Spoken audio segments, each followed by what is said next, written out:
አንዷለም ጎሳ ከስር ተፈታ። ጀግናዋና ተወዳጇ አርቲስት ቀነኒ አዱኛ ሞት ጋር ተያይዞ በእጅጉ ተጠርጥሮ የታሰረው ባሏ አንዷለም ጎሳ በዛሬው ዕለት ከእስር ቤት የተፈታና የሚፈታ መሆኑን ምንጮች ለተለያዩ የሚዲያ አውታሮች ዘገባዎችን ያደረሱ ሲሆን በዚህ ዘገባም ደግሞ ብዙዎችን ጆሮ ጭው ያደረገና የሚያሳዝን ዜና ነው እያሉት የሚገኝ ሲሆን በተለይም ደግሞ ጥቂት ጊዜን ብቻ በእስር ቤት ያሳለፈው የቀነኒ አዱኛ ባለቤት አርቲስት አንዷለም ጎሳ በቀነኒ አዱኛ ሞት ዙሪያ ሙሉ በሙሉ በሚባል ደረጃ የተጠረጠረ ሲሆን በአሁኑ ሰዓትም ምንም አይነት ፍርድ ሳያገኝ እንዲሁ ከእስር ቤት የሚፈታበት ይህ ኩነት ፍርድ ቤቱ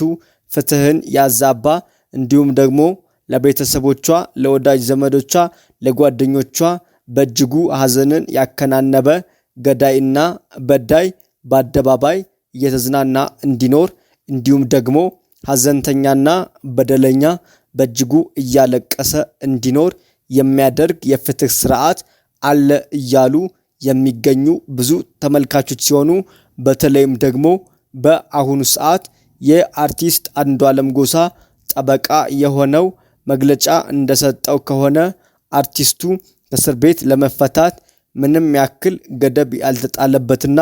ወደ መደበኛ ህይወቱ እንዲመለስ የሚያደርጉ ኩነቶች በእጅጉ ተሰናድተዋል። ከዚህ በኋላ በሚኖረው ጊዜ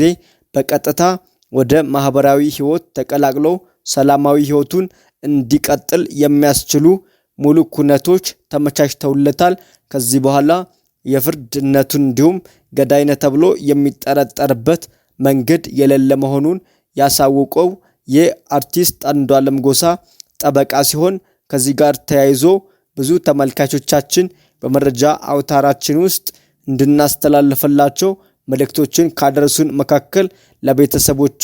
በእጅጉ ሐዘንን የደረበና በእጅጉ የሚያሳዝን ሲሆን የአርቲስት ቀነኒ አዱኛ አባት የሆኑት ታላቁ አባት አዱኛ በእጅጉ አዝነው ልጄን እንደ ሃጫሉ ሁንዴሳ ፍትህ አጣ እንዳትቀር ፍትህን ስጡልኝ፣ ደሜን አውጡልኝ፣ የልጄን ፍትህ ስጡኝ ብለው የተናገሩበት ድምፅ በአሁኑ ሰዓት ዋጋ አልባ ሆኖ በብዙ መልኩ ውጤትና ፍሬ ሳያስገኝ መቅረቱ በብዙዎች ዘንድ ቁጣን የቀሰቀሰና ይህ በኢትዮጵያ ምድር ባይሆን ጥሩ ነው እያሉ የሚገኙ ሲሆን በተለይም ደግሞ መንግስት ምንም አይነት